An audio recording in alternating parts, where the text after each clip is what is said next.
Hey everybody, Roger Levin here with a Saturday Orthodontic Referral Marketing Pearl of the Week. In this video, we're going to have that tough conversation about competition with other orthodontic practices. Now, I want you to understand my philosophy. In 36 years, it's never been our goal to hurt anybody. But we do have clients and we do have programs, and we work very hard to help our clients reach their goals, enjoy success, and maintain that success. And we've been able to do that over and over for 36 years because the formula for our program works extremely well, and then we customize within the program for each client. So our subject today is competing with other orthodontic practices, but it's going to sound a little different than you might think. Your first reaction might be, well, Roger, I know I compete and I've got all kinds of great contests for the kids. Okay. Number one, don't overestimate the quality of your internal marketing. It's probably good, and it's also probably not good enough. Remember, orthodontics has benefited from supply and demand. The supply was lower than the demand. Enough patients came to practices. Most practices did somewhere between average and above average, with many then average and below average. Statistically, of course, it goes across the spectrum, but there were very few orthodontic practices that were in dire straits. That's about to change, and I'm sorry to mention that. I've got great compassion for everybody out there, but this pandemic is accelerating a change that we've been predicting faster than we ever expected. And we're going to see some orthodontic practices that fall by the wayside. We're going to see some that don't perform well. We're going to see a lot in the middle that are okay, but not doing great. And then we're going to see those doing great or absolutely excelling. And part of the reason that you will be in one of those groups is based on how well you compete with other practices. Now, at this point, you might want to turn my video off and say, okay, that's all fine, but it's another story on how to market my practice, and it is, but I really want to focus on clinical quality.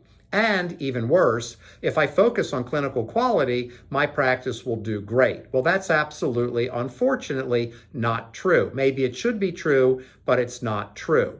So the reality is that your success will be directly proportional to how well you compete with the different factors out there. In another video, I talked about direct to consumer. In this video, I want to talk about other orthodontic practices.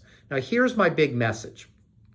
What I've been saying in orthodontic webinars is that the landscape is about to change, that you are going to see unusual behaviors. It could take the form of somebody starting major advertising.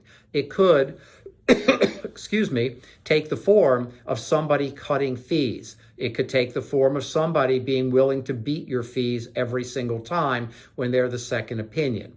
It could take the form of somebody finishing cases faster, having fewer visits. There are all kinds of brand promises that can be made out there, but the reality is you're going to see some strange behaviors because when practices are not performing as they once did, people start getting nervous and they start doing strange things.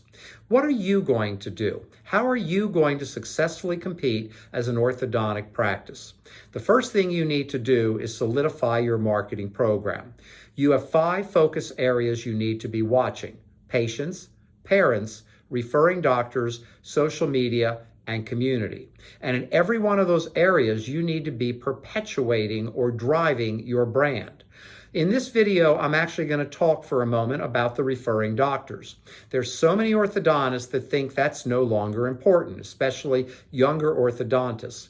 But I was talking to a top 10% orthodontist recently who's been in practice for 25 years, and we were discussing this because we know at Levin Group that referring doctors can have a major impact on sending referrals, major. And even though they're doing aligners to some degree, the truth is some are doing none and most are doing only partial. So I was talking to this top 10% orthodontist and he said, Roger, I see where it's going, but I focus heavily on my referring doctors. They have been a big part of why I'm here. I still get 50% of my revenue to 60% from them. And in a few years, younger orthodontists are going to wake up and realize referring doctors can have significant impact. 20 years from now, I don't know. I'm not worried about it. For our clients, I'm worried about the next 12 to 24 months. I'm worried about predicting what this pandemic will do, when it will slow down, when it will end, and what impact it's going to have. We build models based on the Levin Group Data Center. We're one of the largest data collectors in dentistry and in orthodontics. We share that data with national organizations, and we use that data to build models. And these models will change when we find out that we have definitive treatment, or we find out that we have a vaccine and how quickly people are taking the vaccine. But in the meantime, you don't want to try to wait this out. We've got a good 1 to 2 years before we get smoother again. It's going to be bumpy in that time frame. This is not depressing. This is just facing the reality, or what Jim Collins, the author of Good to Great, calls the brutal facts. If you don't face the brutal facts, you'll make all kinds of mistakes.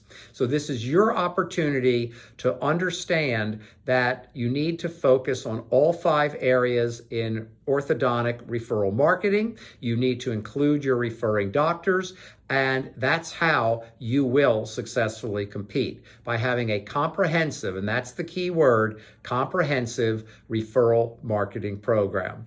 As always, I wish you orthodontic practice success and increased practice production.